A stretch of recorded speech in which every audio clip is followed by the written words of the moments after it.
بسم الله الرحمن الرحيم.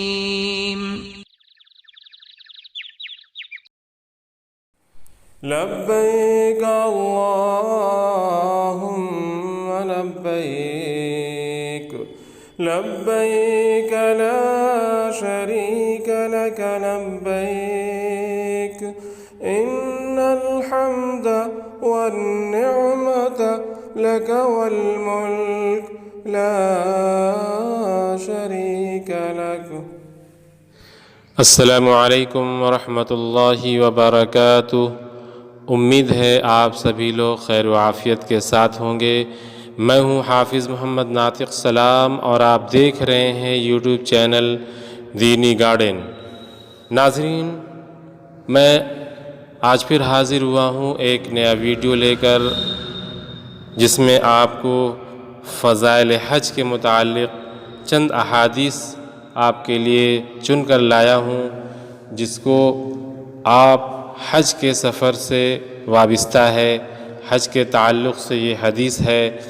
اس لیے آپ سے گزارش ہے کہ توجہ کے ساتھ شروع سے لے کر آخر تک اس حدیث کو بغور سماعت فرمائیں، اور اپنے ساتھ جانے والے تمام عازمین کو بھی بیٹھا کر ان احادیث کو ضرور سنائیں، تاکہ جن کے پاس اس طرح آن لائن ٹریننگ لینے کے لیے کوئی وسائل نہیں ہے تو آپ ان کا ذریعہ بن جائیں اس ٹریننگ کو حاصل کرانے کے لیے۔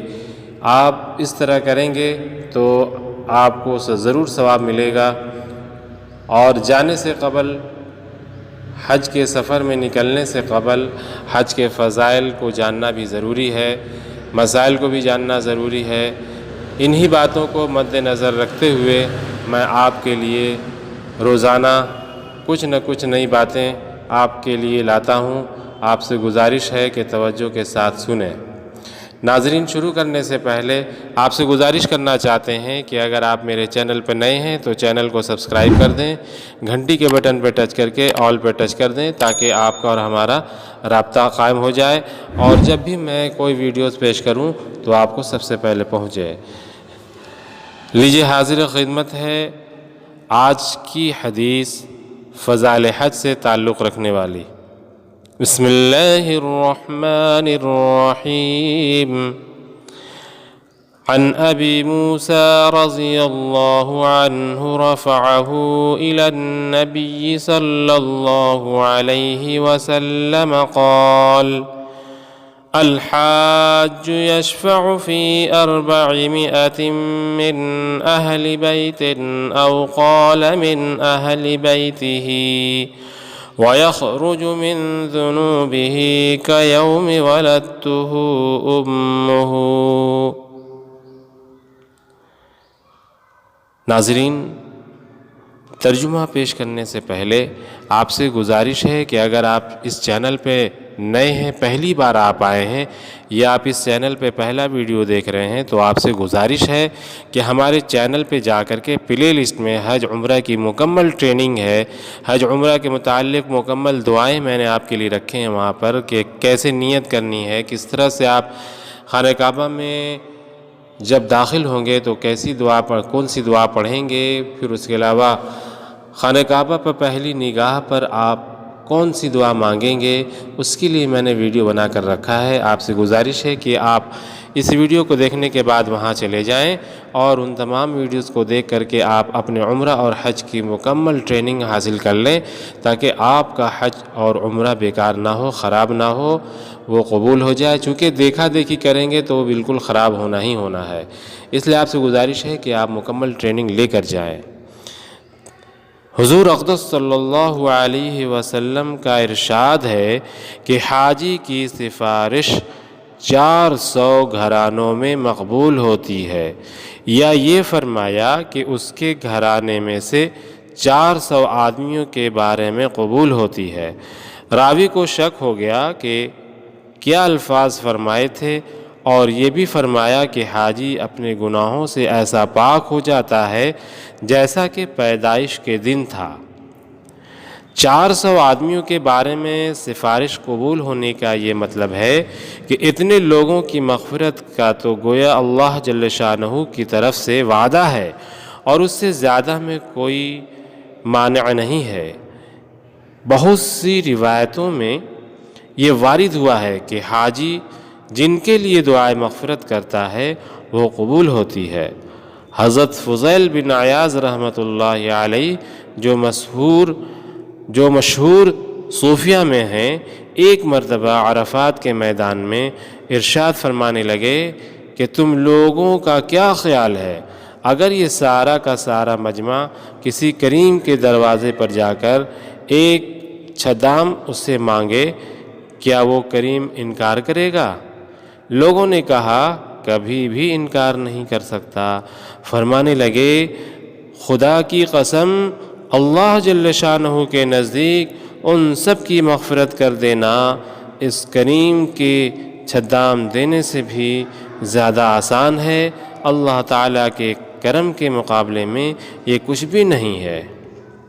چھدام کہتے ہیں کوڑی یا تھوڑی چیز دینے والا۔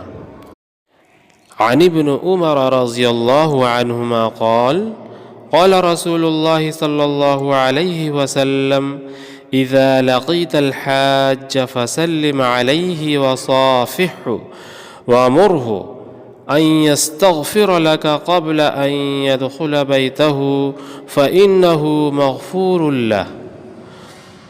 حضور اقدس صلی اللہ علیہ وسلم کا ارشاد ہے کہ جب کسی حاجی سے ملاقات ہو تو اس کو سلام کرو، اس سے مصافحہ کرو، اور اس سے پہلے کہ وہ اپنے گھر میں داخل ہو اپنے لیے دعائے مغفرت کی اس سے درخواست کرو کہ وہ اپنے گناہوں سے پاک صاف ہو کر آیا ہے۔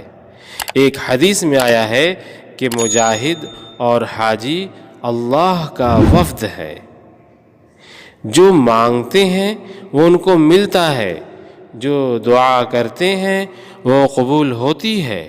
اور دوسری احادیث میں بھی مختلف الفاظ سے یہ مضمون وارد ہوا ہے۔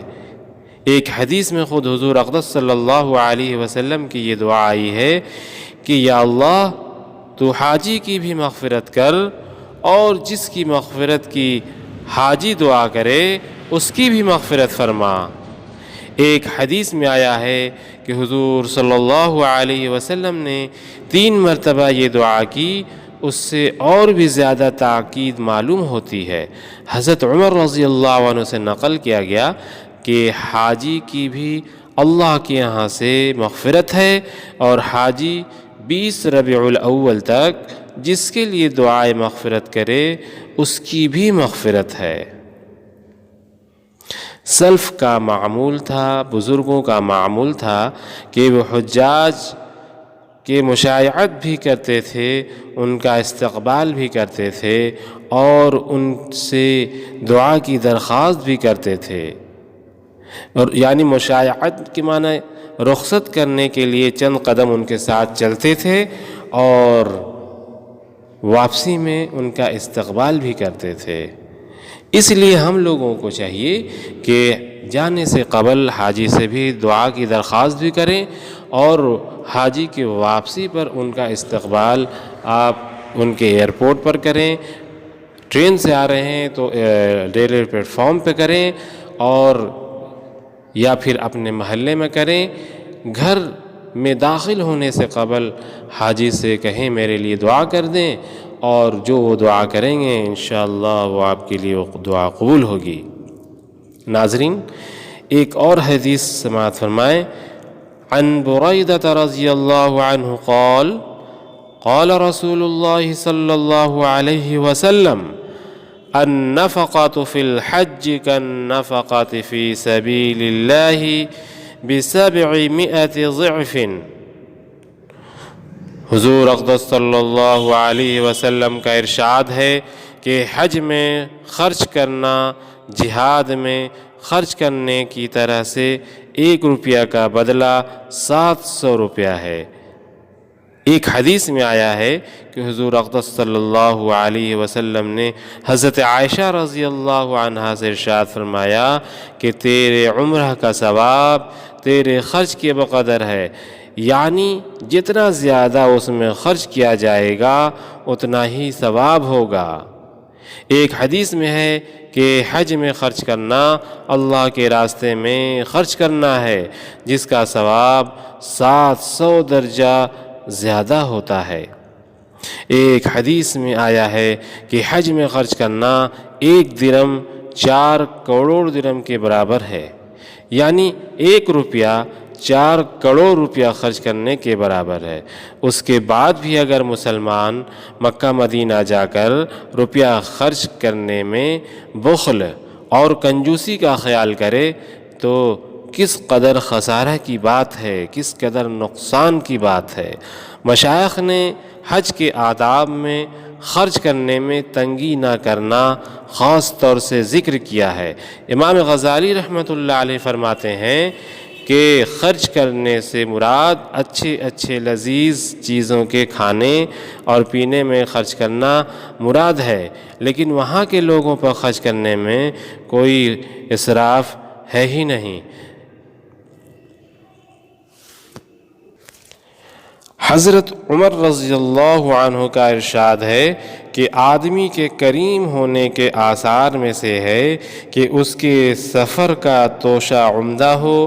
علماء نے لکھا ہے کہ توشہ کے عمدہ ہونے سے خود اس کا بہتر ہونا بھی مراد ہو سکتا ہے، اور خرچ کرنے میں طبیعت پر بار نہ ہو یہ بھی مراد ہو سکتا ہے۔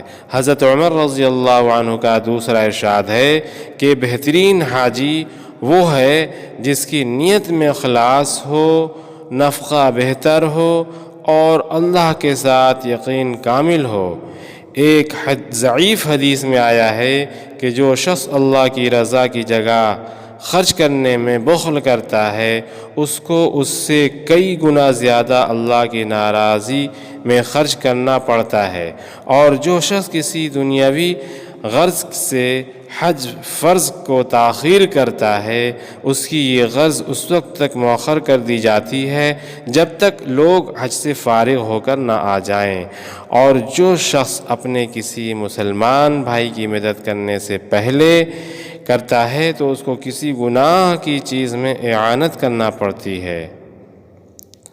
عن جابر رضی اللہ عنہ رفعہ قال ما امعرہ حاج قط قیل لجابر ما الامعار قال ما افتقر۔ حضرت جابر رضی اللہ عنہ حضور اقدس صلی اللہ علیہ وسلم سے نقل کرتے ہیں کہ حاجی فقیر ہرگز نہیں ہو سکتا۔ ایک دوسری حدیث میں ہے، ارشاد ہے کہ حج اور عمرہ کی کثرت فقر کو روکتی ہے۔ ایک اور حدیث میں ہے کہ لگاتار حج و عمرہ برے خاتمے سے بھی حفاظت کا سبب ہے اور فقر کو بھی روکتے ہیں۔ ایک حدیث میں ہے کہ حج کرو غنی بنو گے، سفر کرو صحت یاب ہوگے، یعنی تبدیل آب و ہوا اکثر صحت کا سبب ہوتی ہے اور بہت کثرت سے اس کا تجربہ ہوا ہے۔ ایک حدیث میں ہے کہ لگاتار حج و عمرہ فقر اور گناہوں کو ایسا دور کرتے ہیں جیسا آگ کی بھٹی لوہے کے میل کو دور کرتی ہے۔ ناظرین، آج میں آپ کے لیے یہ 4 حدیث چن کر لے کر آیا تھا تاکہ آپ اس حدیث کی روشنی میں کچھ عمل کر سکیں۔ ان باتوں کو سامنے رکھ کر کے آپ اپنے حج کے سفر کو کامیاب بنائیں گے۔ اس لیے میں کوشش کر رہا ہوں کہ آپ کے حج اور عمرہ کے سفر میں اور 2-4 چاند لگ جائے، آپ کا سفر، حج کا سفر جو یہ مبارک سفر ہے، اس میں اور ہی اچھی بات ہو، یہ اللہ کے خوشنودی کا سبب بنے۔ آپ کے اس حج کے سفر میں حدیث کی روشنی میں آپ عمل کریں تاکہ اللہ تعالیٰ نے آپ ایسے حاجی پر جو انعام رکھا ہے وہ آپ بھی حاصل کر سکیں، آپ کو بھی وہ میسر ہو سکے۔ اس لیے میری کوشش ہے کہ یہ چند احادیث جو میں آپ کے لیے لایا تھا، ان باتوں پر ہو سکے تو عمل کریں۔ عمل کرنا آپ کے لیے فائدہ ہوگا، عمل نہیں کریں گے تو آپ کے ساتھ معاملہ ہوگا۔ ناظرین، امید ہے کہ آج اس ویڈیو سے آپ نے ضرور کچھ نہ کچھ نیا سیکھا ہوگا۔ اس لیے میں آپ سے گزارش کرتا ہوں کہ اس ویڈیو کو بھی اپنے جان پہچان والوں تک شیئر کریں تاکہ اس میں آپ کا بھی ثواب کا کچھ حصہ بنے۔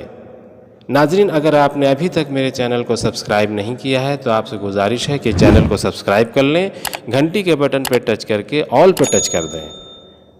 ناظرین، میں ملتا ہوں ایک نئے ویڈیو میں ایک نئے موضوع کے ساتھ، تب تک مجھے دیجیے اجازت۔ اپنا خیال رکھیں اور روزانہ کچھ نہ کچھ نیا سیکھیں۔ السلام علیکم ورحمۃ اللہ وبرکاتہ۔